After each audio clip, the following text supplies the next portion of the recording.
Good evening, everyone, and welcome to tonight's meeting. It's the governing board meeting for the Maricopa Community College District for July 22nd, 2014. We're going to recall to order this meeting as we just return from executive session. We'll start next with the Pledge of Allegiance, and Mrs. Pearson, would you be kind enough to administer that?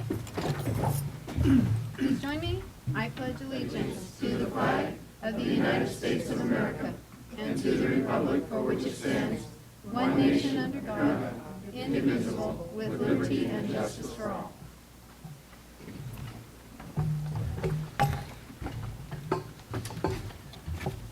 This is summertime, so we have no student life reports. We do, however, have an award, and Dr. Stephen Gonzalez. Permission to approach the podium? Yes, you may.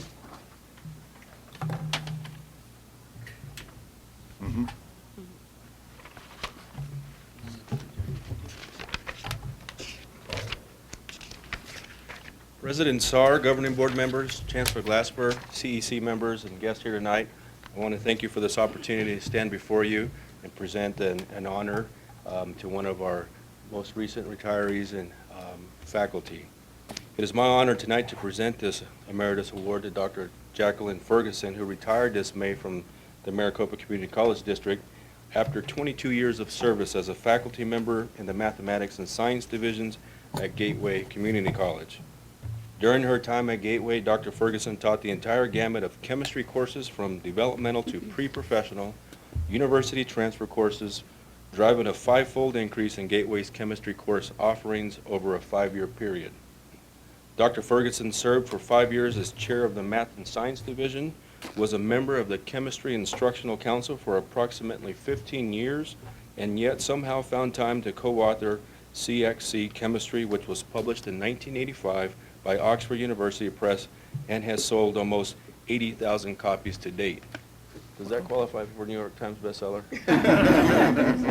It's close. It's close. Passionate about and committed to diversity, Dr. Ferguson was the co-sponsor of Gateway's Black Student Union for approximately 10 years. She also served as a diversity committee member and was a team leader of Gateway's annual International Coffee and Tea Extravaganza. Dr. Ferguson supported the success of Gateway and our students through her service as a Gateway Community College Senator for 10 years, in her work as a co-chair of the Gateway Master Planning Committee, and as an honors program mentor and a sponsor of the Campus Phi Theta Kappa organization. Prior to joining the Gateway family, Dr. Ferguson was adjunct faculty at Mesa and South Mountain Community Colleges. She taught advanced placement chemistry at Chandler High School and was the head of the science department and laboratories for 17 years at Harrison College in Barbados. Dr. Ferguson's friend and colleague John Lampiano shared that Jackie was an outstanding mentor to Gateway students and is well known for her commitment to excellence in education. What some people don't know, however, is that she is a talented singer and has shared that talent over the years in performances at Scottsdale Community College and other locations in the district. Jackie shared her time and talents with her students and the community. Dr. Ferguson's colleague, Dr. James Baugh, currently chair of the Math and Science Division at Gateway, said that, to Jackie, a quality education is the only kind of education. Dr. Ferguson held herself to that high standard day in and day out at Gateway. And her students, the college, and the community have benefited greatly. At this time, I'd like to present to you the award that I accidentally left over here.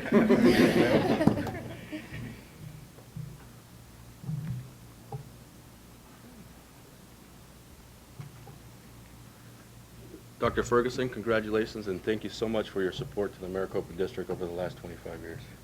Thank you.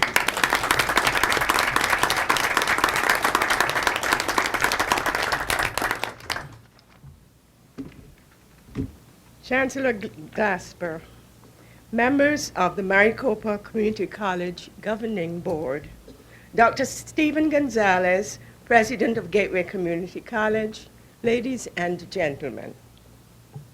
Before I begin, I just want to thank Dr. Gonzalez for his kind words. Thank you so much, Stephen. During my 22 years of service to Gateway Community College as a faculty member, I have seen the physical growth of the Gateway campus from the one-story main building on Washington that we know so well to the two-story Center for Careers Education building on Van Buren to the stunning three-story Integrated Education building on Gateway Drive. As the physical campus grew, so too did the diversity and complexity of the student body, the programs, and the educational offerings presented to the public. Currently, our student body spans a very diverse chunk of humanity, ranging from Native American students to international students. During my stint at Gateway, I have been in the unique position of being the only residential chemistry faculty member. It has been thrilling to experience the expansion of the chemistry department from an initial single chemistry offering to the present 6-course offerings, and to have had a hand in bringing about these changes. Most people would agree that faculty members can have a marked effect on their students' lives, for better or for worse, right? So while I cannot deny having perhaps participated in changing some lives, I must assert that the student body, the Gateway employees, and the Maricopa district as a whole has had a profound effect on my own life in a very positive way. So it is with humility and gratitude that I accept the Emeritus status conferred upon me today, and I wish to take this opportunity to thank Gateway Community College and the Maricopa Community Colleges District for the many opportunities they have afforded me for growth during my tenure at Gateway. Thank you all.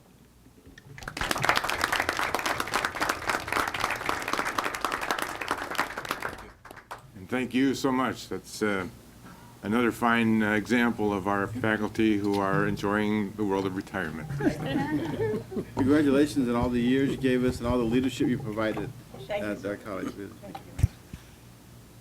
We have several substitutes for our CEC people this evening. First of all, for Irene Kovala, Greg Rogers from Glendale College, Paul DeRose for Anna Solly at Phoenix College, Mary O'Connor for Steve Healthcott at the Foundation, Todd Simmons for Chris Bustamante of Rio Salado, Sonia Pearson for Sean Pan at Mesa, and Patty Cardenas Adam for Ernie Lara out at Estrella Mountain. Welcome to all of you tonight. Next on the agenda is the Citizens Interim. We have 3 people online to speak tonight. The board offers opportunities for members of the public to address the governing board.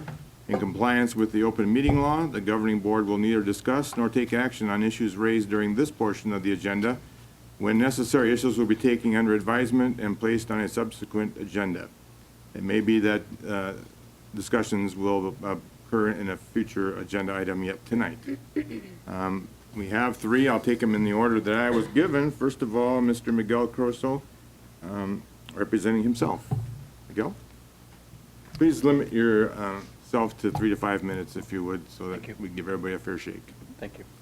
President Saar, members of the governing board, members of CEC, guests, thank you. Excuse me, can you get a mic up where we can hear you? I apologize.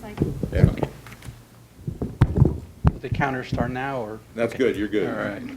My name is Miguel Corso, and I have worked for Maricopa for literally 3 decades. I'm here today to defend myself against wrongful termination by the Maricopa administration. The reason I'm in front of you today is because I decided to fight this injustice rather than go silent into the night. Let me be very clear. Members of the executive leadership in this administration were informed and knew of major security issues in 2011 and 2012. The FBI notified the administration that data was for sale on the internet. If that does not tell you how grave the situation was, I don't know what will. The administration sent internal communications to all of Maricopa employees with their knowledge of the situation. The Vice Chancellor of ITS was given the security report from Stack and Lumm with all the details. The Chancellor was told many times of the condition that existed in the department, which ultimately led to the 2013 security breach. It's all in writing. You will find the warnings in the IT grievance that was filed, the security oversight that was given to the administration, and the many emails and letters that were sent to the Chancellor and the Vice Chancellor. This documentation is available for your review. Members of the ITS leadership involved in the investigation are available to testify to the media, to you, anyone. The Vice Chancellor of ITS in 2013, John Webster, is available. Why hasn't his testimony been considered all this time? The Chancellor says that he was never told about the severity of the issues, that he was informed via formal grievance. It was addressed to him. He should have been informed by his direct report. I should remind this governing board that even if the Vice Chancellor wants to claim that he didn't know, how can we try to gloss over state audit reports that year after year pointed to issues that Maricopa had failed to address? I went above and beyond my responsibilities. When I realized the security fixes were not getting done, I filed a grievance, alerting the Chancellor that data could be exposed. The administration had plenty of time to take action and prevent a bigger problem. I was not in charge of any of the compromised servers. That was somebody else's job. I never obstructed an investigation. Maricopa has no proof because I never did that. I was not leading the investigation at the time, as directed by my supervisor. I did not fail to protect Maricopa's data. The data I was assigned to protect by Maricopa was secure. The data that was compromised belonged to another department. The hearing committee claims that they received all the information I provided. What they don't say is that I requested hundreds of documents to defend myself and prove my innocence. Maricopa never gave me those documents. What the hearing committee doesn't say is that I was never allowed to bring my own witnesses. Why is the input of John Webster missing for the report? Why are all my witnesses missing from the report? That entire incident could have been avoided if the administration had taken some action over the grievance they were given. The administration is accusing me of not doing a job that wasn't mine to do, being responsible for systems that I wasn't responsible for, knowing about security documents that were never shared with me, not communicating outwards when I repeatedly did so, not protecting Maricopa data when the data that was stolen was not my responsibility to protect, being the database administrator of a database that I had no control over, being responsible for compromised systems that were not under my supervision, and performing below standards when my supervisor evaluations pointed to the contrary. Why is the administration turning a blind eye of all of these facts? Why did the hearing committee ignore all these facts? Let me be very clear. I was in charge of many systems at Maricopa in 2011, but I was never in charge of security and networking. I certainly was not in charge of any of the servers that were compromised. Security is everybody's job. However, there are people in the department that are specifically assigned to security. These individuals reported to the Vice Chancellor, who in turn reported to the Chancellor. The Chancellor is accusing me of not alerting him when I became aware of the content of the Stack and Lumm report. First of all, that was not my job at the time. Secondly, this is a report that I have never seen and I have never been given, as testified by Marty Gann in a signed letter that the governing board received. And Mr. Gann says, the 2011 security incident report from the consultant was given to Earl Mansour. After receiving the report, all forwarded a copy of the entire report to George Kakajian, Rod Martin, and me. At the time the report was received, and while in the presence of George Kakajian, I asked why the copy of the report was not sent to the entire ITS leadership. George firmly stated that he didn't want to involve those individuals who had no responsibility for the compromised server. That meant Miguel, Corso, among all the people. I was not provided a copy of the report. The Chancellor does not want me to hold him accountable for a report he claims he never saw. But he wants me to be held accountable for the same report that I never saw either. How fair is that to you? Mr. Corso, take another minute, please. Sure. The server that was proven to be compromised was the main Maricopa web server. Data on the web server belonged to marketing. Marketing and the server team had sole responsibility for the content of these servers. And this is Marty Gant's word. Given Miguel Corso's job assignment at the time, Miguel had no responsibility for the information on that server. I hope the governing board takes the time to ask all these questions. My career and reputation are on the line after 3 decades with the district. In order to defend myself, I requested a hearing per MAT policy. My hearing was completely rigged. I was denied due process. A chosen representative was replaced without my approval. I was not allowed to have any witnesses. The records I requested from Maricopa to defend myself were never provided to me. This represents not only a violation of MAT policy 15.2 in the employee manual, but also a big injustice. The outcome of this meeting was sealed from the beginning. As you can see, the administration has made every effort to keep me from being able to defend myself. As a matter of fact, after November 2013, this is the first time I had a chance to speak to someone from this administration. They violated policies, created new policies, and applied it retroactively, denied me a due process, and failed to ask my supervisor for his input during the hearing. We warned the administration, not once, not twice, but over 12 times alone in 2012. Now the same employee who warned the administration is being thrown under the bus. The administration denies knowing how grave the situation was. They claim that the ITS grievance did not mention data security. However, a section on the grievance itself reads, a security oversight report was delivered to George Kakajian by the security officer in the spring of 2012. This report pointed out several risks and deficiencies in the organization. Most of the recommendations were ignored by George Kakajian, and the list of the recommendations include resolution of web server compromises, and that is the web server that was compromised. Months passed, and none of the agreed upon steps were resolved. This represents a high risk to the organization that could expose personal information. This was brought to the attention of the Chancellor. Make a summary, please.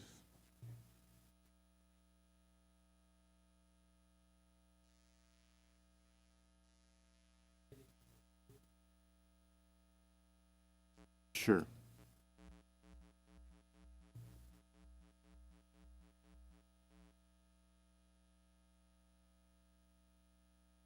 So whose time are we seating? Pardon Rick, me? you're giving him your time, is that right? Thank Okay, you. can we have some mics here?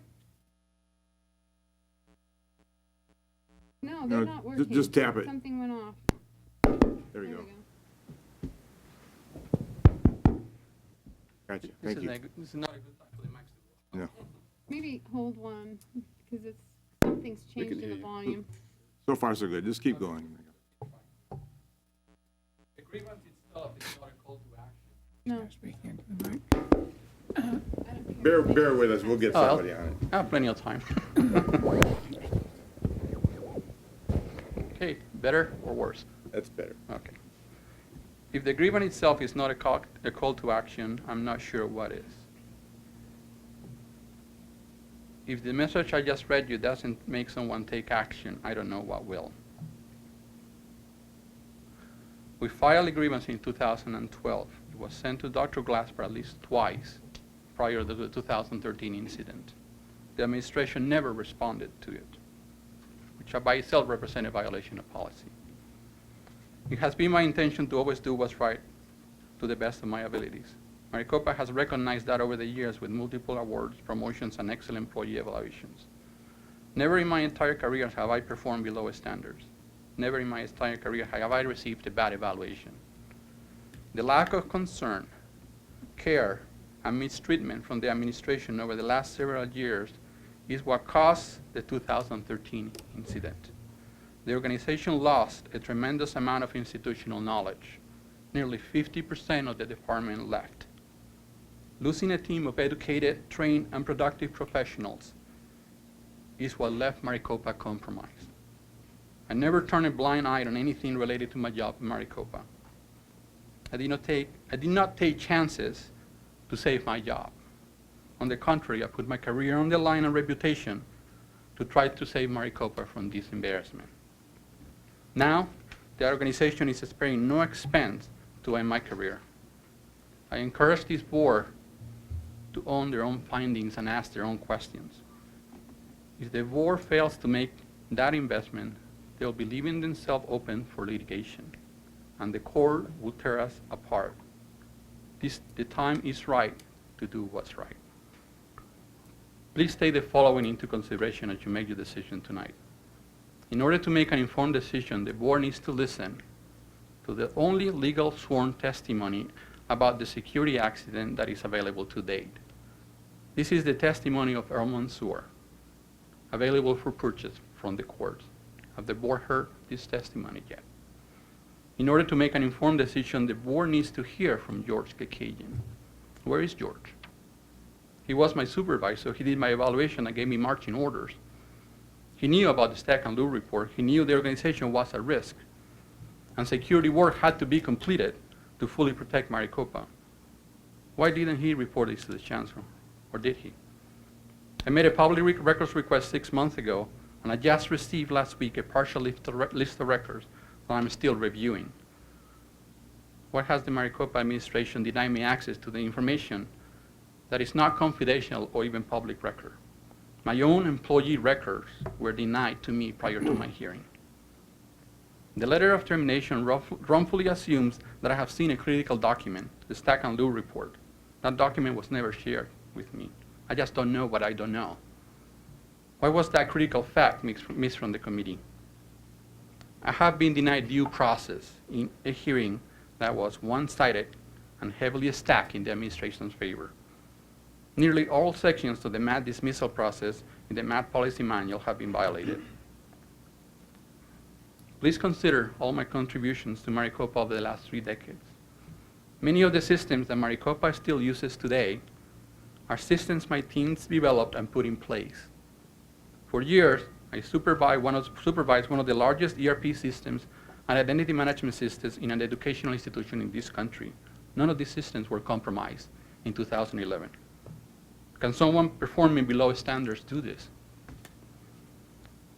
Please consider the fact that the letter of termination was presented to me last Thursday, and I was given absolutely no time to respond.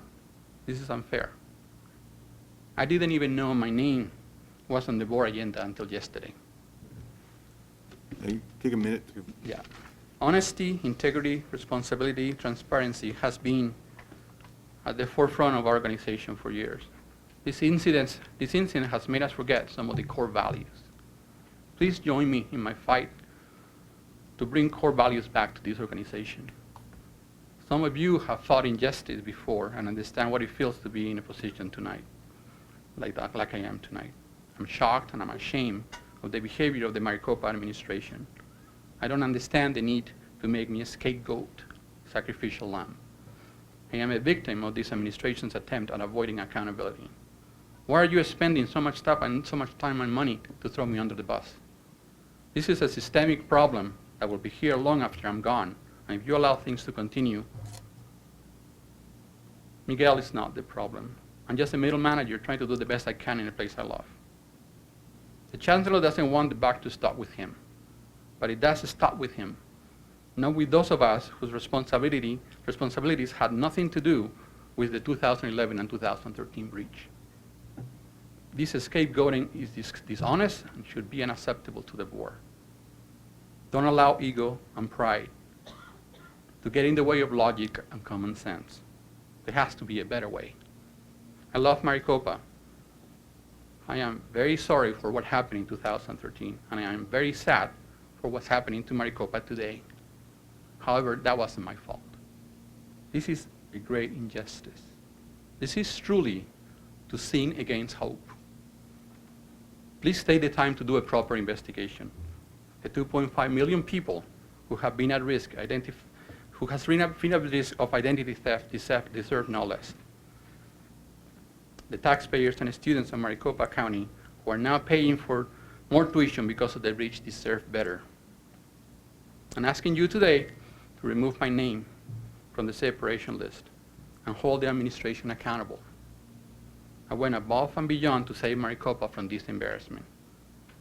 I can summarize my speech with a few recorded words from the mouth of the Kroll's lead investigator hired by Maricopa. In his own words, he said, "You did nothing wrong." As a well-known leader once says, our lives begin to end the day we become silent about things that matter. Thank you very much.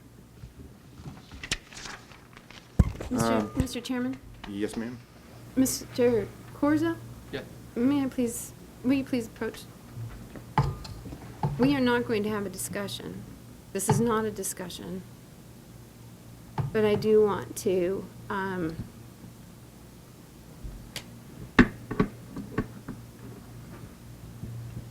thank you for coming here today Welcome. and giving me the opportunity to meet you. Welcome. So you're Corzo, Mr. Corzo. I have avoided reading anything that you have sent. I've seen that you've been prolific in sending things in your effort to get the board's attention. But I want you to understand how much love and respect I have for process. Without process,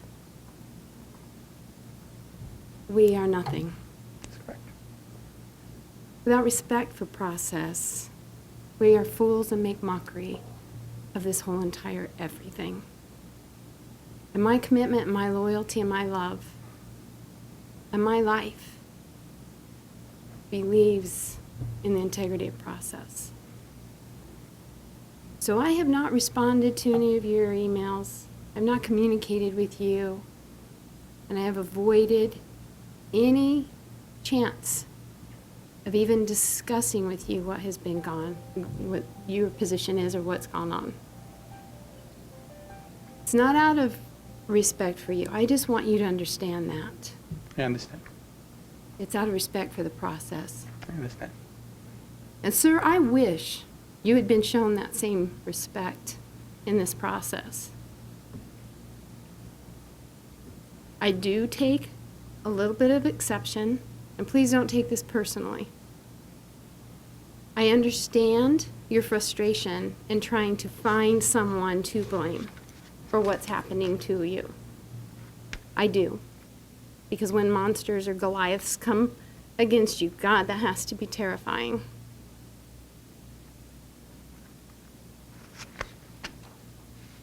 Thank you. No, I want you to understand also that in the same respect, I've not read anything that this district is expecting us to have come to this office to read about this case. Because that's not precedence. Precedence has been that it's been brought to us and delivered to us. So out of respect for you and process, I haven't looked at that side either. I haven't read one thing on that side either. I wish that I could say that you and knowing about you and about whatever crimes have been committed, I hadn't heard ever before because you weren't there to present your side when those things were occurring. But after some of those meetings, I thought you would show up here with a tail and horns. I thought you were going to be a very different looking person and have a very different demeanor than you have here. And I apologize to you. Thank you. Thank you. But know that in those meetings, I did stand and say that those points and those attempts were out of order. I did. Thank you. Let it be known that any reference to you needed to be then backed up with your opportunity to have equal access to this board. And I've been doing so since April of last year when it first began. Thank you. But the bottom line is, I don't know if you're guilty or innocent. I don't know if you've committed horrible crimes against this district. I don't know who's dropped the ball, but I do know that there has been, and the only thing I've paid attention to is process, and there has been serious negligence of process. And guilty people go free because of process violations. I'm not saying you are guilty, but I will tell you, and I will commit to you, that because of process, I will do everything in my power, and was even willing to resign tonight from this board because of it, rather than be guilty of association with the crap that's gone on in violation of process. But I've been given advice that I have to stay and not resign, because I am the only, being on this board is the only way that I can vindicate the trash we've made out of this district policy and MAT policy. And I even said I was going to take every policy manual in this district and take it into the parking lot and set it on fire because it was worthless if this procedure continued in violation of process. And I was told that, and given legal advice not to do that, even if I printed it and it was on my own paper, not to do that. So I'm trying to... That was good advice. I'm trying hard. Based on policy, I can ask you questions. You can answer. There is not to be discussion. Based on policy, who chooses your representative in the meeting that you had prior to your opportunity to request to be heard by this board? I am supposed to choose my own representative for the hearing committee. Who did you choose? Dustin Landegora, Who represented you in that meeting? Kerry Mitchell. Okay. Miss- No, I'm just asking. Well, I I'm know- just I- asking questions. No. We're getting Whoa, outside. whoa, whoa, time out. No, Could you I am wait asking until- process. You wait till later on the agenda, please. This is process. He's given his statement. I'm just asking questions directly specific to what he said. That is one of the things, word for word, he said. I don't think. I'm asking for clarification. I just want to make sure we're not bringing this into the relevance of a hearing. I am specifically asking questions specifically to the things that he said for clarification. And I am totally within my right to do so, and within the law to do so, and within my allowance in doing so. Citizens interim is not an opportunity to have a dialogue with people. I'm It is an not having a opportunity dialogue. to- I'm asking It is an questions. opportunity for citizens to express themselves. And to I'm the asking board. for clarification on the comments that he made, specific points he made only. Mr. Corzo, This can only be a personal attack by the person No. making it. no, That is. I am not making a personal attack. I Mr. realize, but that is the only way that you can make comments at this point in the agenda. No, I You can wanna ask make- specific questions, 2 points he made for clarification. Point of order. Yes, ma'am. Yes, sir.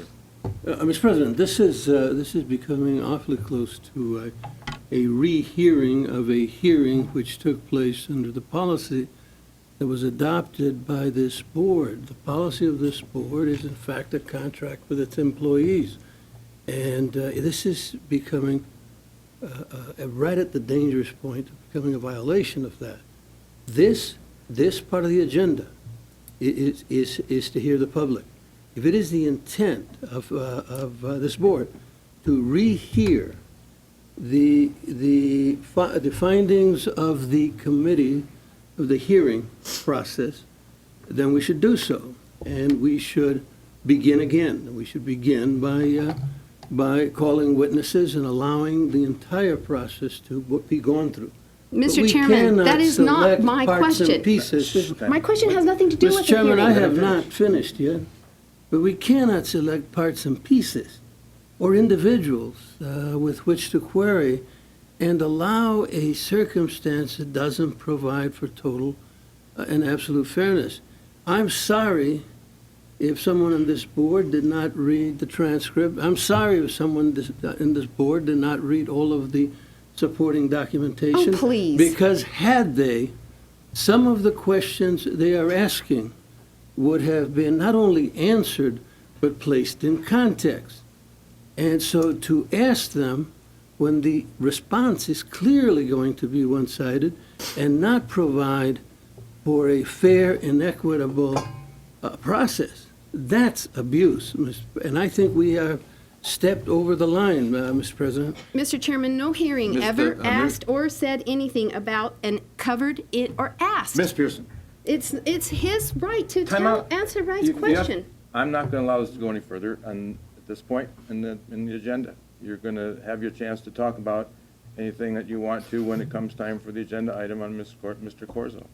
But this is not part of this part of the Are agenda. you going to allow me to bring him up to ask him these questions? No, I'm not. Exactly, because it's not appropriate to do so. It's not. The You're right. bottom line is if he Sorry, has asked for this I'm- board to hear him, and we have not been willing He to has been follow the given plenty of process. time to make his case tonight, to make his statements.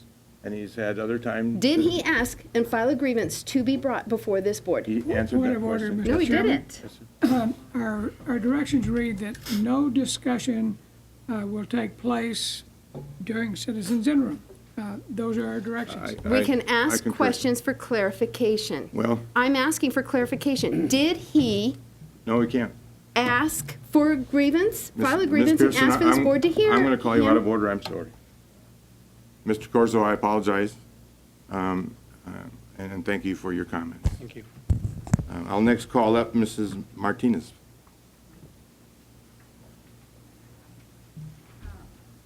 I'm not going to be taking my time, and it's Dr. Martinez. Okay, sorry. Those are the three we have. Moving on in agenda, we now move to the approval of the order of the agenda. The order of the agenda items is subject to change. Do I hear a motion? Moving to the order of agenda. Second? Motion is made and seconded. Any discussion? All those in favor say aye. Aye. Opposed, no. Motion passes unanimously. Under the consent agenda items, is there anyone that wishes to remove any items from tonight's consent agenda? Mr. Chairman, I wish to remove Mr. Corzo from the separations agenda. He is not on the consent agenda. He is on the non-consent agenda. So he's already on. A separate item. He's not on the consent agenda. He is under item number 12 on the non-consent agenda. Non-consent. Yes. Separate matter. He's not When on did the that consent happen? agenda. It's always been that way. It's always been that way. Okay, sorry. So, not gonna, here, I don't see Nothing. anybody asking to take anything off the consent agenda. Move approval? Second. Motion has been made and seconded to approve the consent agenda as presented. All those in favor say aye. Aye. Opposed, nay. Motion passes unanimously. Under the non-consent agenda, consideration of the approval of proposed residential faculty policies for fiscal year 2014, 2015. Ms. Sheldon Johnson. Good evening, President Saar, members of the board. This is the second and final read of the Residential Faculty Policy Manual. There have been no additional changes since the first read last month. The policy has been ratified by the Faculty Association, and as such, we recommend approval with an effective date of August 1st, 2014. Thank you. Do I hear a motion? Move to approve? Second. Motion's been made and seconded to approve the proposed residential faculty policies for 2014, 2015. All those in favor say aye. All right, Aye. question.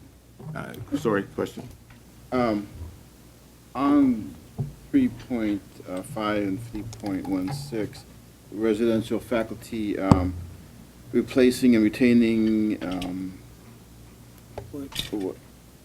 what are we accomplishing there as far as the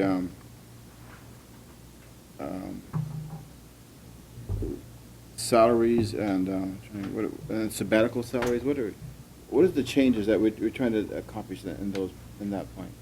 There's a lot of changes, and you reworded the sabbatical, and you use the residential facilities. Is it a board residential facilities committee to, are we replacing the residential facility committees? Are we adding them to that portion of the 3.5, 3.16 on the policy agenda? Mr. Lumm, members of the board, given that a lot of this language development occurred prior to my arrival, I'm asking my colleague Jim Bowers, who participated in this year's Meet and Confer team, to respond to your question. Mr. Bowers. President Saar, members of the board, CEC members. Mr. Lumm, can you give me the specific Yeah, I just language? trying to get the concept. What are you trying to accomplish? We made all the changes in that area. Are we adding the residential What area is it? 3.15634? 3.15. You don't have it? You asked for, Can you, I apologize, sir. Could you read the title in a few words, and I think I should be able to answer your question. you think I can find it now? Instruction. Or I can look at the I document. think it's page 112. 3.1 is instructional rights, academic freedom. Yeah, that's what I have. Yeah, 3.15634. 3.1. And they were making a lot of changes. Yes. Utilizing the residential facility committee. I don't see it. I don't Well, it's have page that. 1112. Page 1112? Page 112?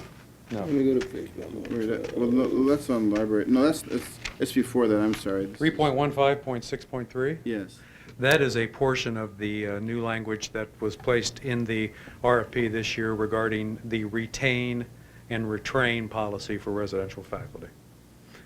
It is the policy that replaces the previous policy in the manual, a reduction in force policy that was unmanageable and unworkable.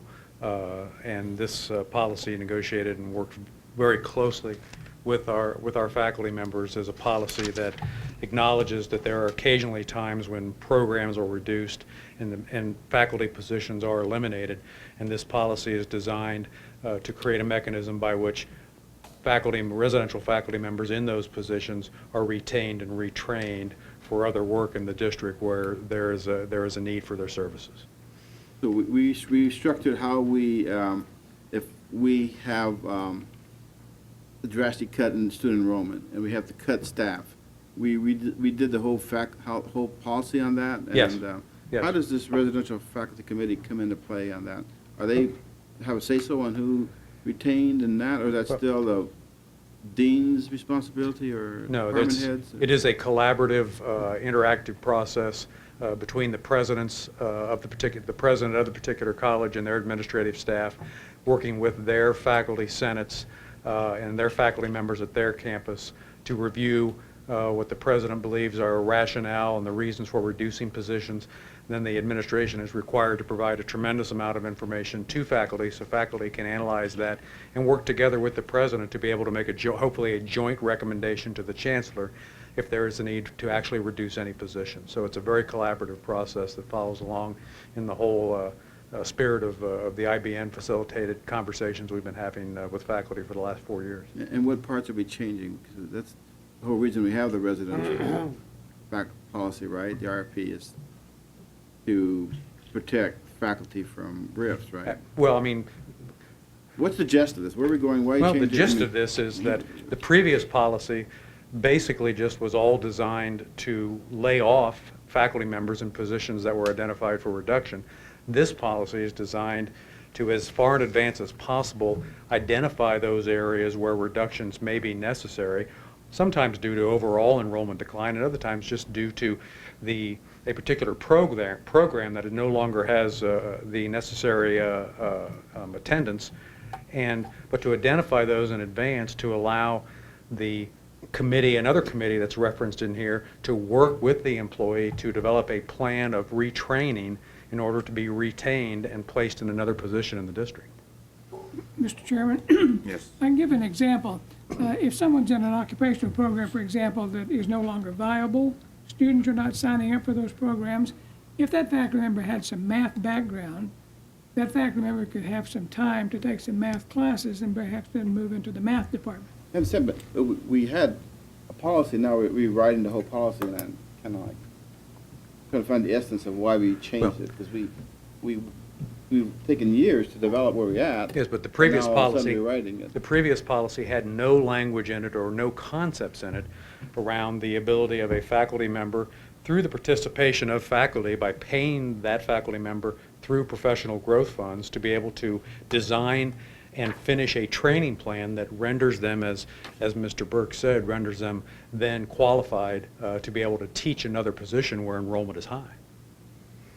The previous policy was it was a pure reduction in force policy and layoff. And if I could just add, Mr. Lumm, members of the board, that to lend to what Jim is saying, that to do this, to be able to retain faculty and place them elsewhere would result in some cost savings as opposed to having to go through the talent acquisition process of onboarding new employees and getting them trained up. So this is a strategy to be able to contain costs in that regard as well. Thank you. Let me ask, go ahead. Mr. Chair, what's significant about this is that faculty members are supported by professional growth funds to do the retraining, and that's a good point. Let me ask one more question on the library faculty and counseling faculty rater. What is that? Can you help me understand that? That's page 112. That's 5.23. What is the rater? I didn't understand that. I was trying to understand these policies. It's okay.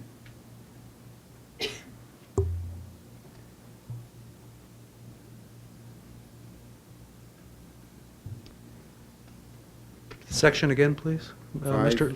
5.2.3. Thank you, President Saar, Mr. Lumm.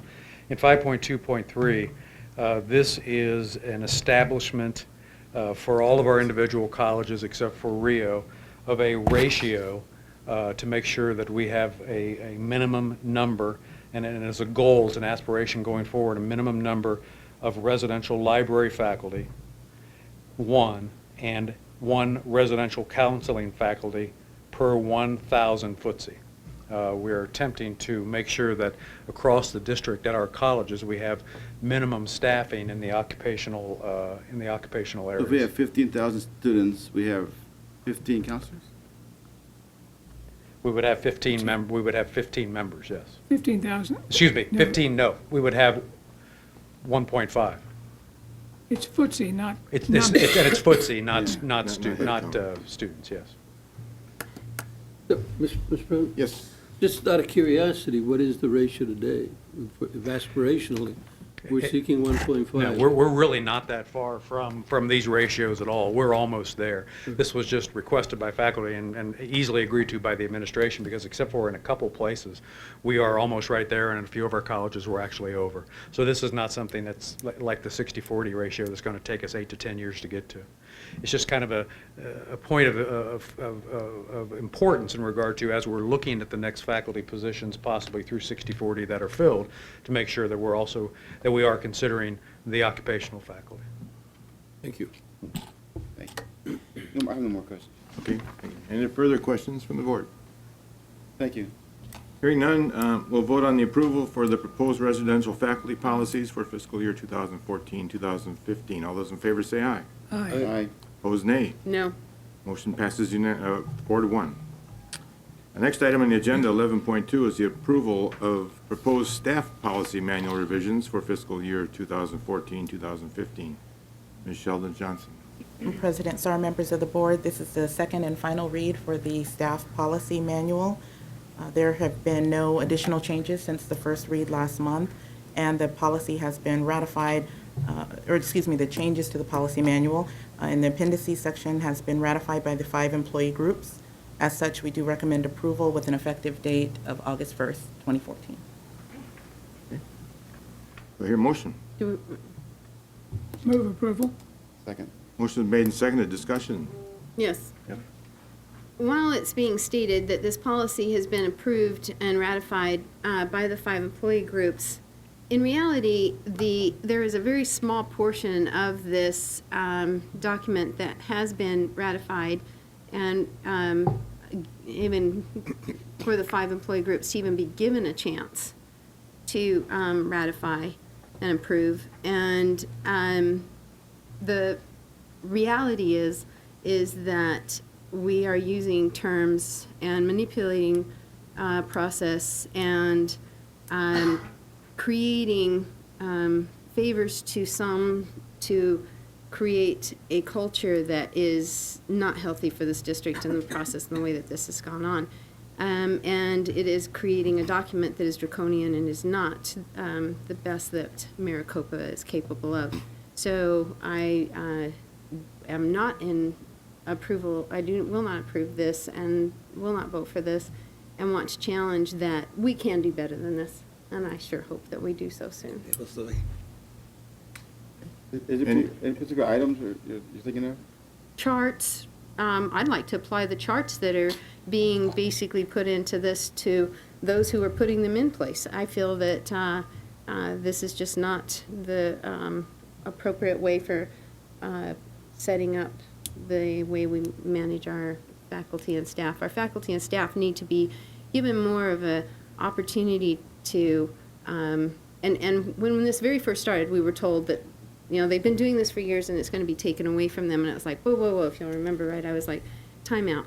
And we need to return back to a more respectful way in which we treat our employee, faculties and staff and employee groups in setting policy. We also need to go to a different model for, instead of the bureaucratic silo protection type approach of positions and not allowing staff and faculty to be recognized and given mechanisms that they can be part of, more a part of the accountability team of the district.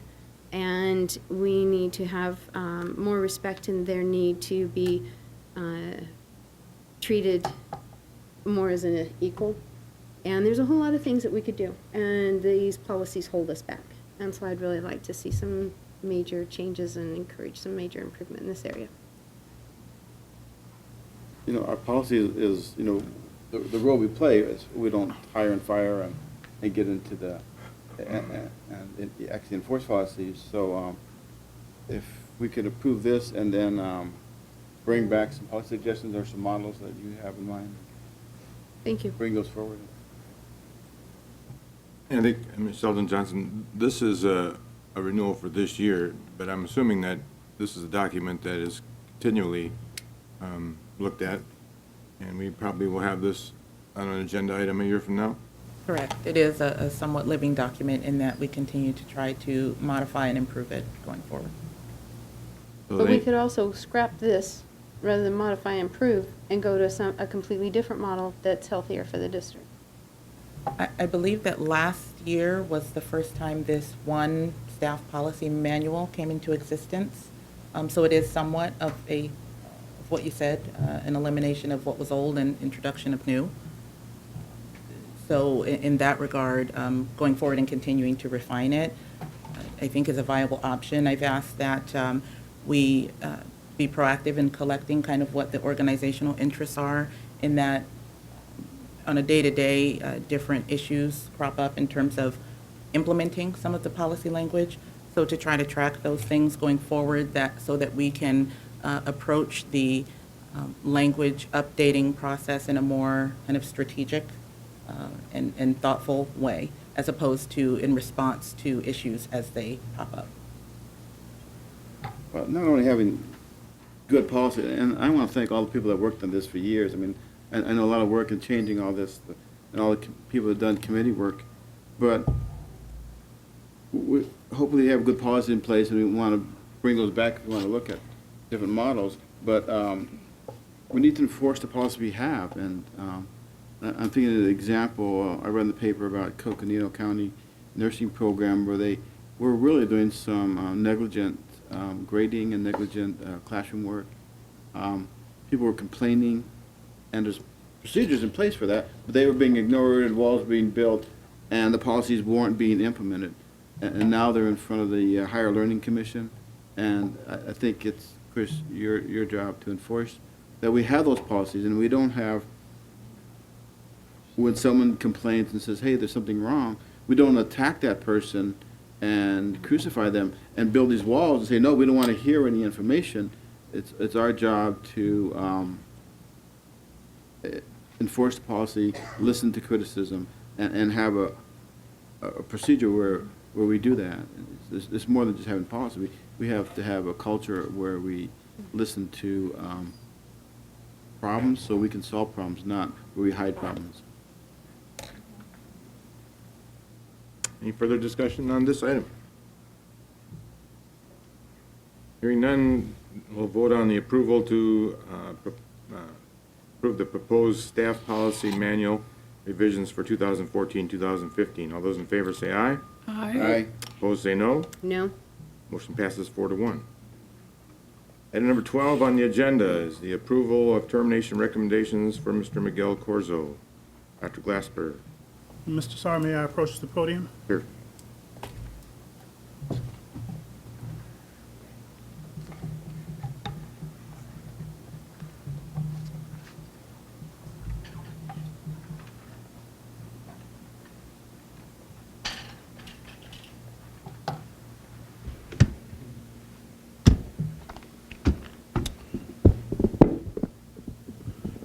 President Saar and members of the governing board, CEC members and guests.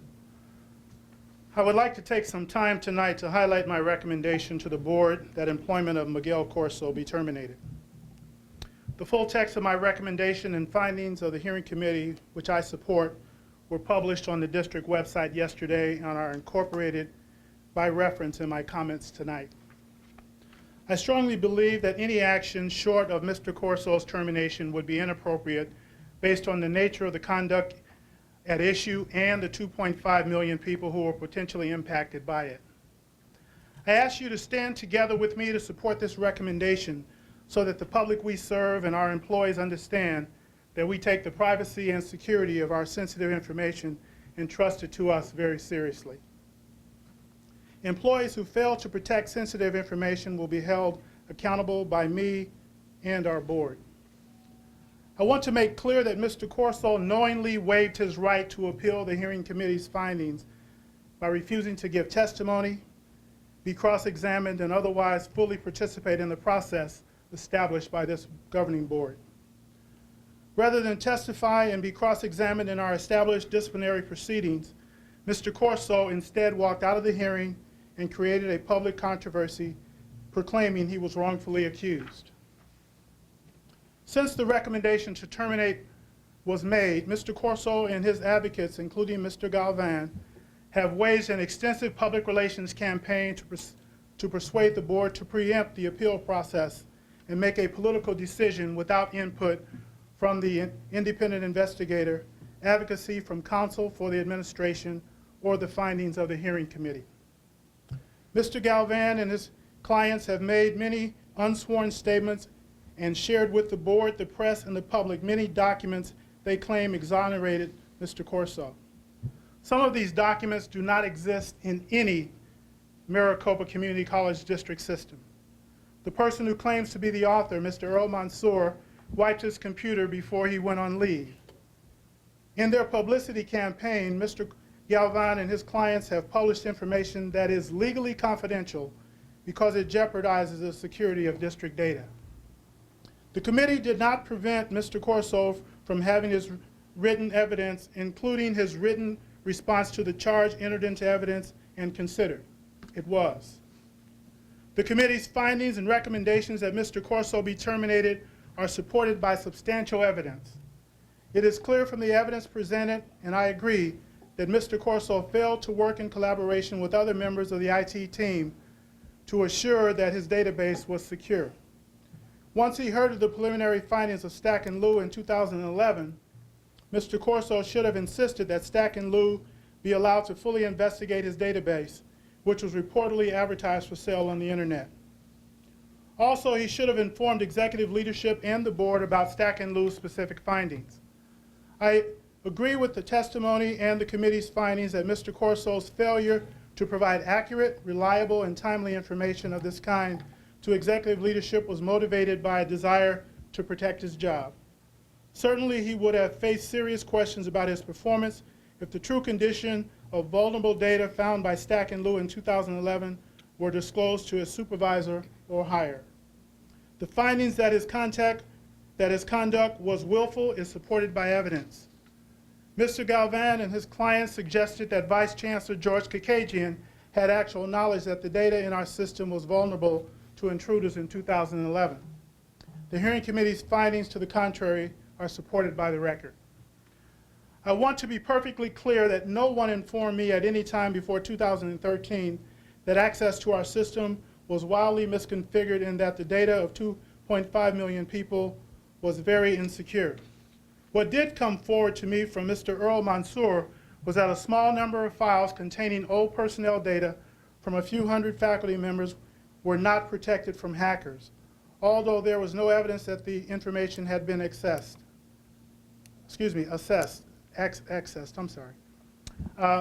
That is consistent with Mr. Mansour's email to George Kakajian dated February 3rd, 2011, where he said, "At this time, we have no evidence that any Maricopa data has been breached. Services have been restored in general." He goes on to say, "We don't expect anything major and that we have now extended our investigation to ensure the attacks have not spread." He added that we are moving forward with the development of new standards, processes, and capabilities. From that standpoint, until 2013, my understanding was that the incident had been effectively addressed and that steps were being taken to address known vulnerabilities. I was shocked to learn in 2013 that the data of more than 2 million people was vulnerable and that this condition had existed for at least 2 years and probably more. Mr. Corso failed to meet his responsibility to protect data before and after 2011 by allowing conditions to exist that resulted in exposure of sensitive information for which he was responsible, and also by failing to make sure that executive leadership in 2011 understood accurately and completely the true condition of data exposure as Stack and Lew found it. When our IT department received a report from Stack and Lew in 2013, John Webster, interim CIO consultant, conveyed this information to me immediately. I ordered that an external forensic expert be hired to perform a complete examination, and I directed that the situation be investigated and remediated. I initiated an internal audit, and as the scope and seriousness of the situation began to emerge, I directed that the investigation must be independent of the district. We retained the Wilson-Elsner legal team to investigate the matter through Kroll Incorporated, an industry leader in data security. They recommended the termination of several people, including Mr. Corso. My recommendation today is not based on a hunt for scapegoats for me or my staff, by me or my staff. An independent investigation determined the facts, and independent recommendations resulted in all of the personnel actions we have taken. The independent parties were given free rein to exercise their professional judgment, as the hearing record reflects. The board should not condone Mr. Corso's attempts to circumvent the hearing process and make a political decision in which he can avoid giving sworn testimony and face cross-examination. If the board cannot hold accountable the IT employees who failed to maintain a secure system and failed to respond appropriately to the situation in 2011, it will send a message to regulators that it does not share my commitment to reforming the district IT department. The public and the regulatory agencies that are currently investigating the district should not, and I believe will not, accept a political decision in this or any other action. The employment action is a necessary part of the pathway for improving IT performance by holding employees accountable for their conduct. Maricopa needs your support of my recommendation to make clear to all of our employees, as well as the public we serve and the regulators we are charged to protect the public, that Maricopa takes seriously its obligation to protect the privacy and security of information entrusted to us. The board has chosen to set the standards for determining whether the interests of education require removal. For the reasons set forth above, and in accordance with policies 2.1, 2.2, 2.5, and 2.8, I believe the hearing committee's application of the board standard to Mr. Corso was appropriate, and the best interests of education required termination of his employment. Accordingly, I recommend that the board vote to terminate the employment of Miguel Corso. Mr. Chair, that is the end of my comment. Thank you, Dr. Glasper. The item before us is the approval of termination recommendation for Mr. Miguel Corso. Is there a motion? I would like to make a substitute motion to remove this from the agenda and to table it until we can further investigate the violations of process. Do I hear a second? Motion's been made and seconded. Any, no comments on this? All those in favor say aye. I would like to have a discussion. Okay.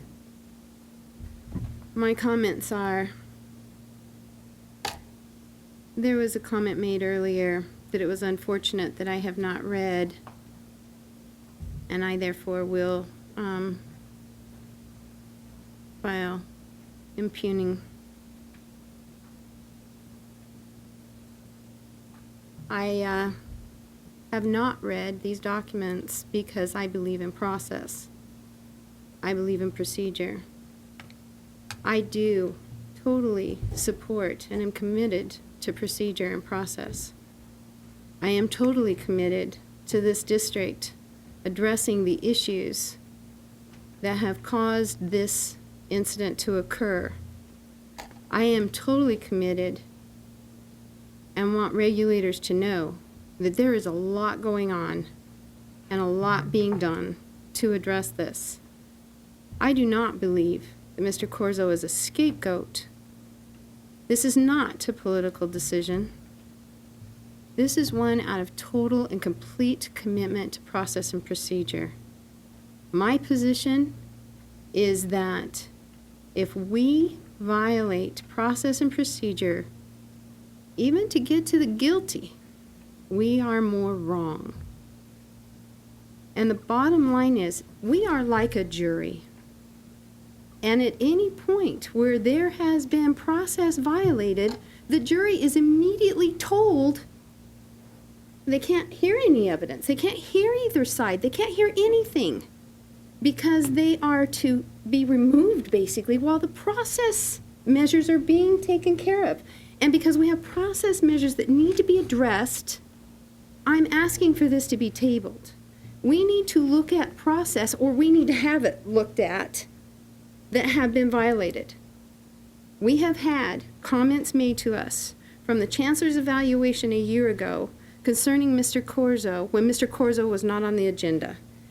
We have had, and I can just go down through the list of violations, the fact that he has the right by policy to name his representative in that hearing that he walked out of was a statement to the fact that the person that was appointed was not there as his representative based on his request or his choosing.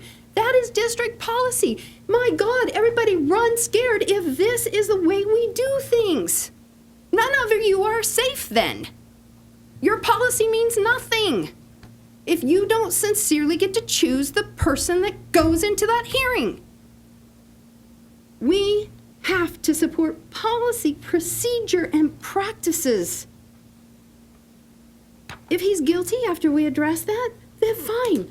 I don't have a problem with that. But we have no business to, when he has brought to this board the question that there has been procedure violations, our instructions need to be that there be an investigator come in and ensure procedure.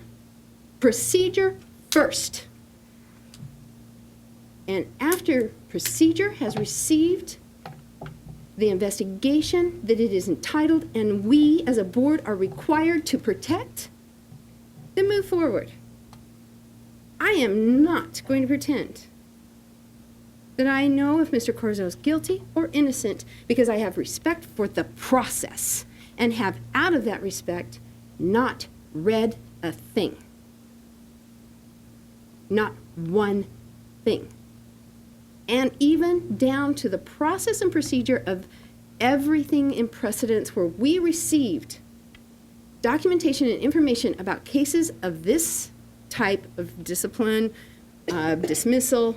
We had executive session where the person had the right to come or not, requested to be closed or not. I mean, none of this is happening the way process and procedure requires it. My God, just out of respect for process and procedure, which has nothing to do with politics, has nothing to do with the, well, it could have something to do with the regulators.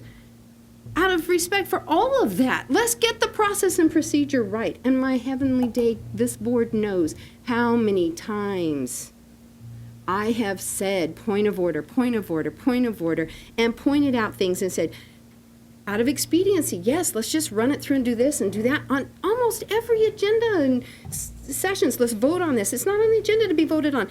Process and procedures matter, and I'm constantly having to point it out, and that's ridiculous. So you know I know process, you know that I know procedure, you know that I'm constantly having to do it.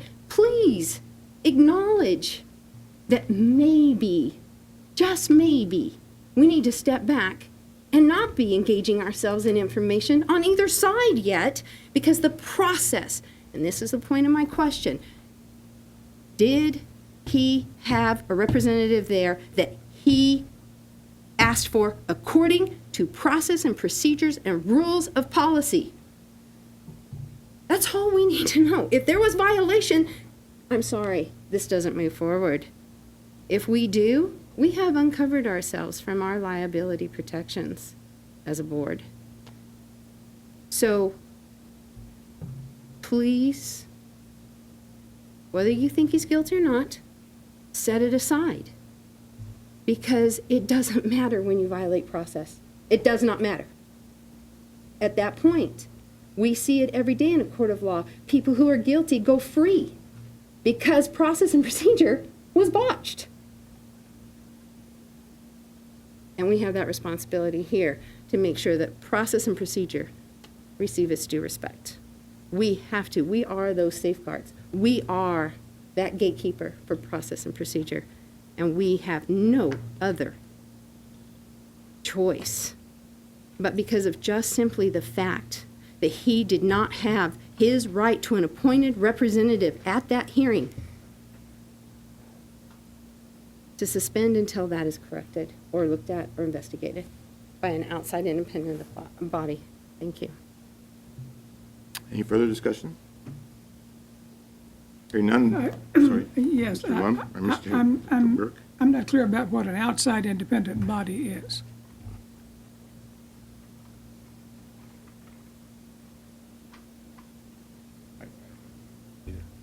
That would be something that the board would have to decide, because we would need to have, look at and talk with either the Attorney General's office or someone that would then be able to give us advice as to how we need to investigate these violations of process and procedure.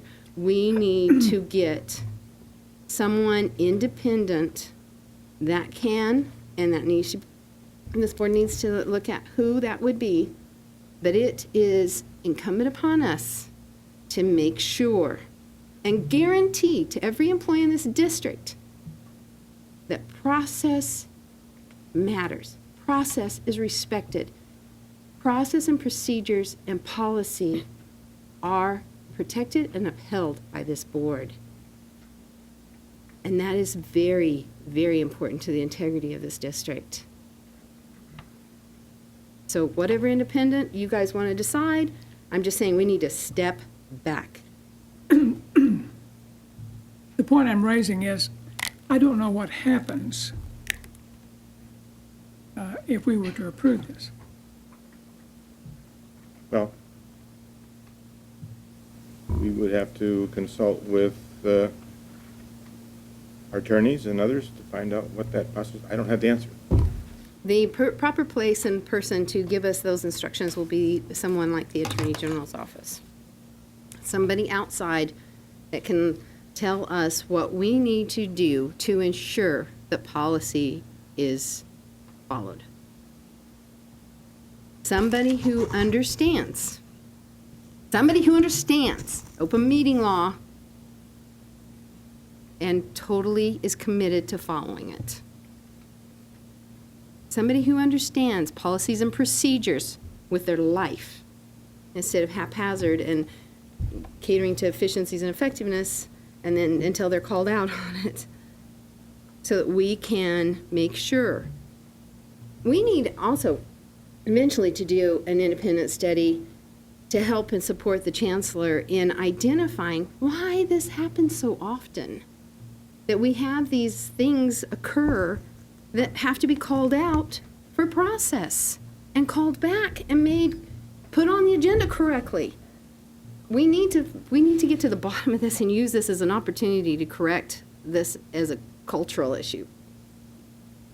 So I really want to suggest, and again, I want to make it very clear, Mr. Caroso, you may be fired next month. If that's what the evidence shows, I personally don't have a fight in that. But I do have so much love and respect for process. And I just really want to make sure that we understand the seriousness of not respecting it. And it's very sad when criminal cases and criminals walk. And it's very frustrating to those people who have worked really hard. And Dr. Glasper could be very, very right.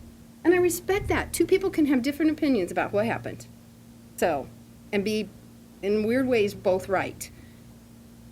I don't care right now. We can't be hearing this. We can't be even going here because process is where we've got to stop and ask the question. Was process followed? The fact he had nobody there that was his appointed representative stops this right now. Any other comments, questions? Mr. President, Yes. I did read the documentation. Good I enough. did read the transcript. I did Shouldn't read the relevant portions of the procedure that has been adopted by this board. I did read the entire testimony. I did read the supporting documentation. And I believe that anyone who does so fairly will understand the process was indeed followed. If someone chooses not to participate in the process, if someone chooses not to subject themselves to the process that has been adopted by this board, is a contract with its employees. Somebody chooses not to do that, they've exempted themselves. In fact, in this instance, it is clear that the process was absolutely followed, and all of the documentation for that is available. Now, again, it's available. One chooses not to do that, but simply operate on hearsay rather than on testimony before the board, then that's a decision one makes. But I think it is clear from the record, in this instance, the process was absolutely followed. We have a motion on the table to table this item. All those in favor of the motion say aye. Aye. All those opposed say nay. Nay. And I hear of 4-1 dissenting majority. Do I hear another motion on this item? Move approval. Second. Motion's been made and seconded to approve the termination recommendation for Mr. Miguel Corzo. Discussion. Mr. Chairman, I will be abstaining from this vote because this is a process and a vote that is going to be challenged in court, and I want nothing to do with it. Okay. Any other discussion?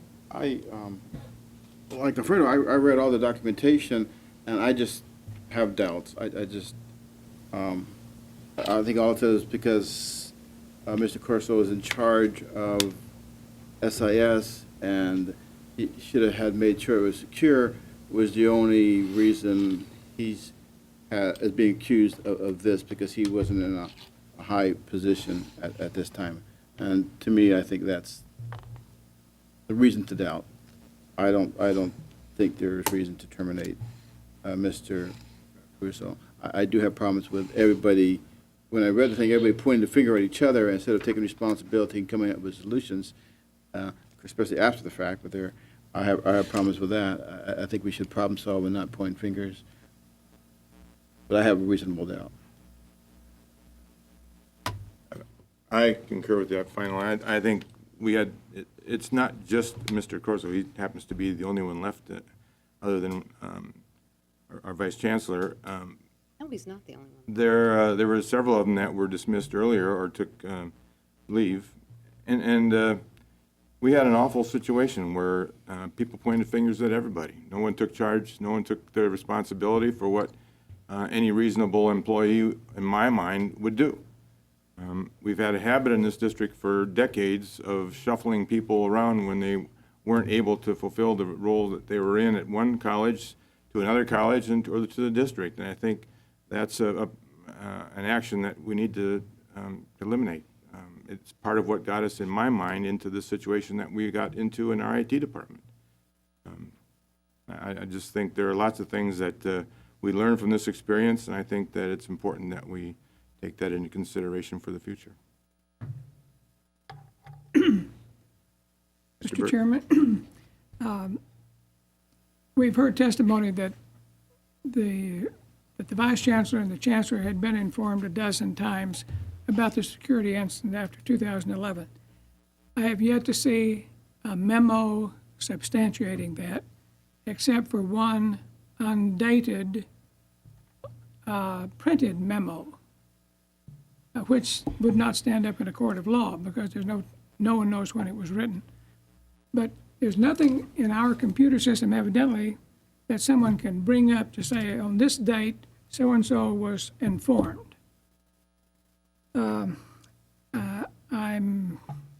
I'm just at a loss as to explain how people in the IT department did not address this issue in 2011 and following. What we learned about in 2013 occurred in 2011. It was the same issue that was not addressed. But we do have a memo saying from one of the IT employees that there was no issue, that it had been addressed and that everything was secure. Now, we do have documentation on that, but we know that it was not secure. Mr. Corso said that his area of responsibility was not accessed during the 2011 incident. Actually, Stack and Lou said it was. And so there is a responsibility on the part of everyone in every area, I think, in terms of security, to work with others to make sure that the system was secure, and I'm not seeing evidence that that occurred. Mr. Chairman? Yes. I must show, and I came to this board after the web incident had occurred, after many of the administrative actions that had to be taken, dismissals, et cetera, had in fact been taken, and so came to this circumstance with I think, fresh eyes, trying to understand precisely what had occurred. I've spent now months. I think this has been the most divisive and primary issue. The web incident writ large, Mr. Corso's appeal and process, all of this has been the most divisive issue, even beyond major governance issues that we've dealt with. I am persuaded of the following, that department, that division, as it existed at that time, was an anarchic mess, and it needed supervision that never seemed to have occurred until this web incident brought great attention to it, and tremendous changes have now been made. I also believe, based upon reading all of the evidence, that there was a clear dereliction of duty by many of the individuals in that department. Just let me say one thing. The Stack and Lou individual who testified at the hearing said that he had informed the folks that the house was on fire. That was the statement that he used. The subsequent memo that Mr. Burke refers to indicates to the Chancellor it's just a minor problem that's going to be resolved. There's a clear dereliction, in my opinion, from the house being on fire to a minor problem. I think the instance here is in fact a dereliction of duty, and I think it is unfortunate when you look at the context of how it occurred, because Mr. Corso's behavior, unfortunately, as the record shows, was not unique.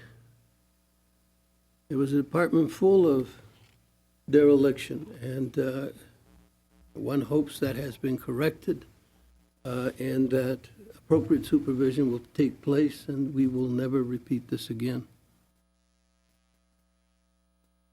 Any further discussion? Hearing none, we'll take a roll call vote on this. Mr. Burke. Vote aye. Mr. Gutierrez. Aye. Mr. Lumm. Nay. Mrs. Pearson. No. And I vote in favor of the motion. So by a vote of 3-2, the motion passes. Moving on to the next item on the agenda is a review of proposed revisions to Board Policy 4.4, Board Planning and Agenda Preparation. Housekeeping issue, it involves moving the date for discussion of tuition increases to February to enable us to get the established tuition for the coming school year out to the schools and students early enough so that we don't have to make adjustments for it later on in the summer. This is the first read. Is there any questions or comments? It's good. By the way, we did have a conversation on this in our first meeting of the month, which is a meeting where we get a chance to ask questions about board agenda items in the ensuing board meeting and give a chance for staff to answer our questions for us. We're going to vote on this at the next board meeting? This will be on the agenda for the next regular board meeting in August. Monitoring reports. 14.1, budget analysis report summary, Fund 1, General Unrestricted Fund for the 12 months ending June 30th, 2014. Mr. President, members of the board, this is a preliminary report for the entire fiscal year 13-14 that ended June 30th. It is preliminary because as we're closing out the fiscal year, there are some expenditures and other transactions that we need to recognize that have not yet been recognized. So as we are closing the books for 13-14, we will be making those adjustments, and what you see here is what actuals have occurred both in revenues and expenditures, as well as our estimates of what those adjustments may be as we're closing fiscal 13-14 out. So in about October or maybe November, you will get a final report on fiscal 13-14. My comments about where we are for fiscal 13-14 are similar to prior months. We are expecting our fund balance to increase by a little over $4 million, and we will achieve our financial stability requirement for the year. Thank you. Questions, comments from the board? Hearing none, we'll move on to 14.2, the 2004 obligation bond Series A, B, C, D, and others for 13-14 and 2004 capital development plan summary as of June 30th. Mr. President, members of the board, this is a quarterly report that we provide to the board on that shares information on how much of our revenue of our bond proceeds have been issued, and in fact we have issued all of the 2004 authorization. It also indicates how much has been spent. To date, 83% of all of the proceeds have been expended or are currently encumbered, though there is that 17% that's not been expended or encumbered. Projects have been identified for the use of all of those funds, so it's not that it's available for purposes that we are not already pursuing. And we are expecting to expend all of the proceeds within the next year or so. Ms. Thompson, what's the time frame that we're required to spend the money that we actually sell bonds? There is no hard and fast requirement. There is an intention to spend most of the proceeds within 2 years. That's the guidepost basically, but there is no hard and fast. Okay. Any questions, comments? Hearing none. Discussion item number 15, review a proposed 2014 Governing Board self-evaluation tool. In the past years, we've used a tool that's been nothing but a set of questions that board members are asked to respond to. Those responses are summarized and brought up in a subsequent board meeting. If there are any ideas to do something different, we're willing to listen to them tonight.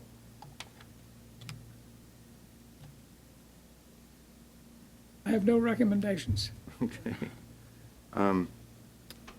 It has worked in the past. I'm assuming we'll make it work this time as well. So we'll be holding that in our upcoming August 12th board retreat, where we will bring those. So I will distribute those to each of the members of the board for their responses, and hopefully by the time we get to August 12th, we can talk about that as a summary. I haven't seen any good models, and I've been looking, and I think the tools, mediocre at best.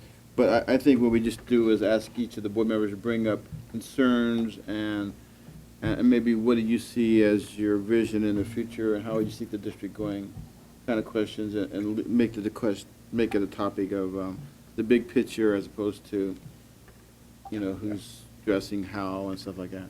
I couldn't agree more. I came back from a weekend retreat from the National Association of Community College Trustees, and we went through that process ourselves. There was 22 of us instead of 5. And I can tell you, after having gone through that exercise, that it's no better than what we've been doing. I do think your comment, though, the things that we really value the most in my mind are the comments that each of us make. We look at the ratios of answers to the questions, but I think comments mean a lot. I hope that you'll be freely versed in those comments. Yeah, everybody, remind each other to give some thought to this and take it seriously, and how we can improve as a board, and how we can work better as a board, and maybe with 2 new board members. So I need to keep that in mind. That is a good point. Hearing no more, we'll move on to community linkage. Governing board reports, Mr. Burke. I have no report. Mr. Gutierrez. Italy was wonderful. Mr. Lumm. I haven't been out of the house in 3 weeks. Like I said, I came back from a 3-day governing board retreat in New York with the National Association. It was probably one of the better ones I've ever gone to, and I've had hundreds of them over the 2 decades I've been doing governing board work. It was focused. We walked away with some very good future ideas and ways to get to those ideas, and I will have that in more detail as soon as I get back the information. Send us some material, that'll be interesting. Yep, I plan on doing it. I'll stack you up with plenty of reading material since we've just gone through a lot. we really lack that. Yeah. The internal community, Dr. Glasper, do you have a chancellor's report? Mr. President, members of the board, I would like to make one comment. Can you pass that down to board members? In June of this year, I was invited to be on a panel that was in response to the State of the Union. President Barack Obama asked Vice President Joe Biden to lead an across-the-board reform of America's training programs to make sure that they have one mission: to train Americans with the skills employers need, and to match them to good jobs that need to be filled right now.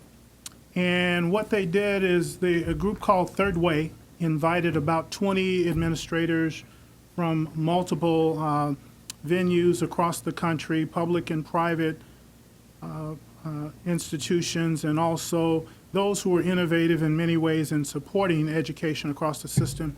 And what they were looking at was what were some of the best practices that were supporting workforce programs and that would move them from good to great. And what they did is, through this panel, we had an opportunity to listen to the Labor Department Secretary Thomas Perez, and the Vice President led off, and then afterwards we had a two-hour discussion regarding what was happening in our different institutions. The final report, which I'll give you later, I gave you an executive summary. They agreed upon 7 major categories and they thought were important. 7 key traits of successful programs. 1 was actively engage local business. 2 was to use local market data to drive decisions. 3 was to treat education like a job. 4, to connect people to careers. 5, to provide wraparound student services. And 6, to tap innovative funding sources. And 7, to embrace evaluation. And in the report, we are cited in number 6, in section 6 of the report, where they're citing our work on developing and moving forward the corporate college as a separate entity and a funding source. And they believe that is one of the traits that we have that will move us to being a highly effective workforce program moving forward. And I'll share that report online with you this week. Using the data to drive decisions, is there data that we're not looking at or better data we can use? I usually get from MAG, I guess, some of the business data. I'm not sure what. I think there What are could the be best some resources I that- think there is some different data, and what I would probably proffer on this is that we're currently using existing data that may come from MAG and from GPEC and others in terms of decisions that we may make around workforce, including some local data from chambers of commerce as well. But what they're asking us, and one of the best practices is that a number of entities are bringing in independent researchers to do a separate assessment that may focus on a certain area, maybe manufacturing, and it may be STEM areas as well. So they're asking us to look at different ways, and what this particular document will allow us to do is see what's happening in other states and in other community colleges, and we may accept that as one of the areas that we would like to try within our own district. Is the administration using any business centers that they had talked about? Small business development centers? Yeah. Yes, they are using small business development centers. I mean, that's one of the hallmark programs across the U.S. But whether or not they're able to expand them, because their resources are rather limited, and they can't be all things to all people. What we have chosen to do is to try to incorporate the Maricopa Small Business Development Center within the corporate college and within the Center for Entrepreneurial Innovation. So we're trying to figure out other ways to utilize that to support small businesses as they develop themselves. Answer, how do you see these 7 habits affecting how we do workforce development here? Well, what I would like to do is take these 7 habits and then ask us to look at them similar to a set of rubrics to see how we could assess our own programs. And we may ask the question, Yeah, that's a good question. should we be doing business this way, or should we be doing differently, or are we doing the right thing? I always thought we could do more in connecting people to careers. I think we do a lot. We communicate with businesses, but really do some more placement, especially with the career type jobs. We can be more active in placement and helping people get jobs and actually identifying the jobs that are out there and then provide the training. And I think that's the real key, is being upfront, finding out what positions and what careers are out there, and making sure that when a student finishes our program, they are ready for fulfilling the needs of those businesses. Exactly right. It's one of our 4 outcomes is workforce development. This obviously hits it right square in the nose. Right. That's all I have, Mr. Chair. Thank you. There's no faculty executive council report. Ms. Hand, do you have a report tonight? President Saar, members of the board, Dr. Glasper, members of the CEC, and guests, my name is Licia Hand, Adjunct Faculty Employee Group President. Thank you for the continued opportunity to speak on behalf of the adjunct faculty. The purpose for speaking to you tonight is to announce the adjunct faculty professional growth has a new online process. We call this AFPG Online. AFPG Online program or project started in May 2013 and will now launch August 2014, so we're so happy for this.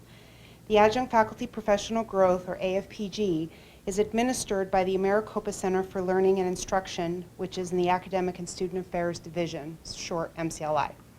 We are moving the AFPG application process online to provide a more efficient system and to be in alignment with MAT and PSA alignment online professional growth application processes. The AFPG program provides funding assistance on a reimbursement basis to adjunct faculty to attend conferences, seminars, and workshops that will benefit directly their teaching and their students' learning. The adjunct faculty program guidelines have been updated, and we had a meeting with our CTL, and we trained all of our CTL representatives, and with their input I heard a sound. And so it's all been updated. You'll see we have an online application and a paper application, so both choices are here. On August 1st, we'll have an actual link that they'll be able to go through and link and then follow an online process. And what is really nice about this system is currently with the paper system is we send emails and each individual person has to get an email in the chain.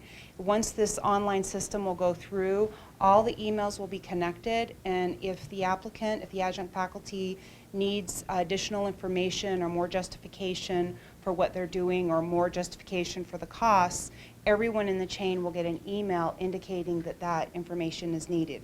Right now, what tends to happen is our adjuncts wait because they haven't received it, the email. So if our CTL or person, contacts, here we go. If our contact is out of the office for whatever reason, it would wait in their inbox in the current process. Once we move online, all that chain will happen and everyone will get an email updated, and so the adjunct won't have to wait for this person to come back into the office, letting them know that they need more justification. I really want to thank a number of individuals who directly and indirectly made this possible. First, I want to thank Phoenix College, the Secretary of Communication, Reading, and Education, Norma Pena. She inadvertently sent an email about the MAT professional development, and I forwarded it to Don, who I want to thank in MCLI, and he moved that ball forward to Angelica Mahaliva. Yeah, she's the MAT and PSA professional coordinator, who then moved the ball to Edward Kelty, who was at the time Rio Salado Vice President of Information Technology, who then moved the ball to Matt Budwell in Rio Salado to develop the project, all the while under the direction of Dr. Ramona Kotz and, most importantly, Dr. Harper Marinick. So I want to thank all those individuals for making this process possible, and it's our hope that more adjunct faculty will be able to use their professional development funds. Thank you for this opportunity. No, with adjunct faculty, they still have to apply at each college if they're looking for work, right? It's not for work, it's for I understand, but if you want to look for position, you have to apply, go to each of the 10 colleges to apply. Is that correct? This is for the No, he's professional growth funds. Off the subject. Okay, yes. Well, they would go through the mymaricopa.edu, go to employees, and go down to jobs, I believe it is. That's where we all apply for work, not at the individual All 10 colleges. colleges put the positions there for adjunct faculty. Yes, so all adjunct faculty. And then each campus will send out an email if there's specific positions there. To the current Yeah. adjunct. But the process is the same for us all, yes. Thank you. Okay, thank you. Thank you, Ms. Ham. I see no Vice Chancellor reports or college reports, so we'll move on to the external community, the Association, Arizona Association of District Governing Boards. Mr. Burke. Our next meeting is in September, otherwise no information. Mr. Lumm, the ASBA report. ASBA is having a July meeting in Flagstaff next week on the 24th. I'd like to be able to go. If anybody else is going to go, it's a really good retreat. Nice, get out of the heat for a little while and meet some awesome Arizona board members around the state. Okay. I gave you my report on ACCT. The next meeting for them, for us, is in October, and we'll be in Chicago for that meeting. Next item on the agenda is the Government Relations Report. We're done. Good evening, President Saar, members of the Governing Board, Chancellor, members of CEC, and ladies and gentlemen still left in the audience. My name is Dawn Wallace. I'm your Director of Government Relations, and I'll be giving you a brief review tonight. The first order of business is today, President Obama signed into law the Workforce Innovation Opportunity Act. And this is basically the reauthorization of the Workforce Investment Act. And the law maintains the basic structure of workforce systems under Title I of what was WIA, as well as Title II, the Adult Education and Family Literacy Act. The reason I'm bringing this before you, it kind of follows along with the Chancellor's report. This is very vital to Maricopa Community College District. It's a vital piece of legislation. It's important to note that its significance to our workforce development programs, or our corporate college, our small business development. It's all very, very critical. The new WIOA places a greater emphasis on career pathways and the attainment of post-secondary credentials.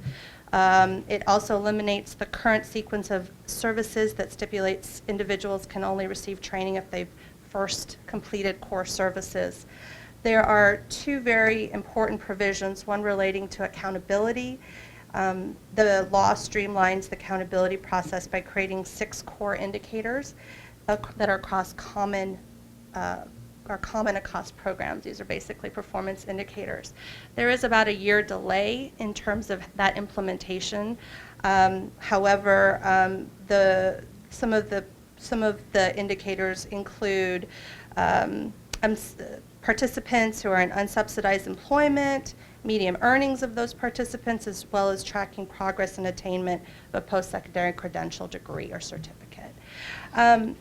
There is a lot more work to do on this. I believe that the U.S. Department of Education and the Department of Labor are going to develop regulatory guidance.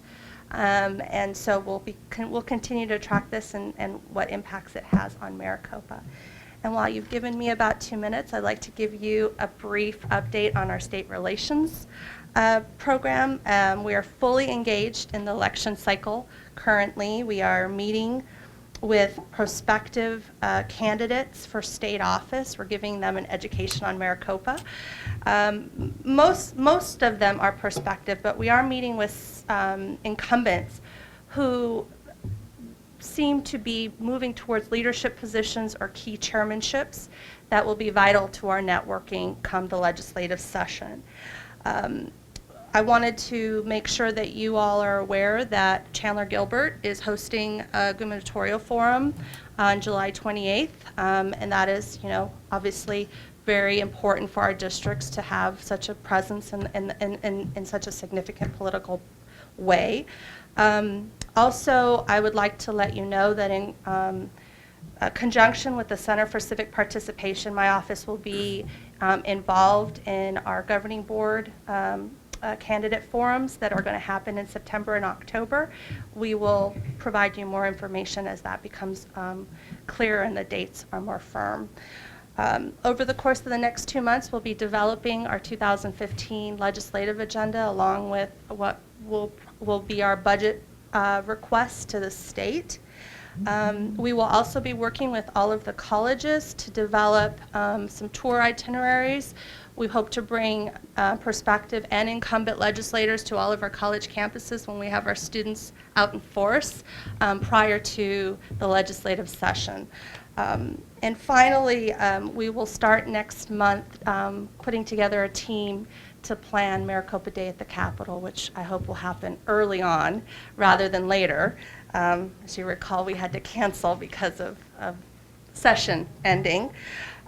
Next month, I'd like to present to you all a briefing on the status of the state budget.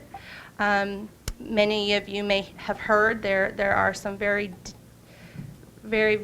gloomy reports coming out of both the executive branch and the legislative branch concerning our 2015, 2016, and 2017 state budget, mostly due to the Supreme Court ruling on the K-12 inflation case, which I would like to also brief you on, as it was basically, the shot heard around the world for all of the rest of us out there who are seeking state dollars. When you're potentially tying up $1 billion of state general fund, it certainly puts into perspective what will be available to others who are seeking state general fund dollars. And our next governing board meeting is on August 26th, which happens to be the primary election date. So if we go long enough, I may be able to actually give you some results when I come up later in the evening. With that, I'm very happy to answer any questions, if you should have any. I can always make it last that long. Well, I'm not sure I would be very popular, Mr. President, but thank you. The one question I have, when I was in New York with the other governing board members, the question came up, why don't you bring students to the NLS anymore? And I went through the process, and they said, it's been a long time ago. They'd like to see our students there during that meeting. I know we bring them there later on in the year, but I said I would relay that to appropriate people in our district, and your department is the one that handles the SPIF people, and I would like you to think about it at least. I heard you loud and clear. Okay. Thank you very much. Any other comments? The next meeting is October 12th. It is agenda review plus our retreat. In the agenda, it says that we have a 4:30 and 6 o'clock item. That is preliminary. My feeling is that it'll take up most of the day, and we probably will start in the morning and continue as late as we can stay awake. The actual regular board meeting is going to be held, as was mentioned earlier, on August 26th, right here at 6:30 in the governing board room. And hearing no more in tonight's meeting, this meeting is adjourned. Mr. Gutierrez?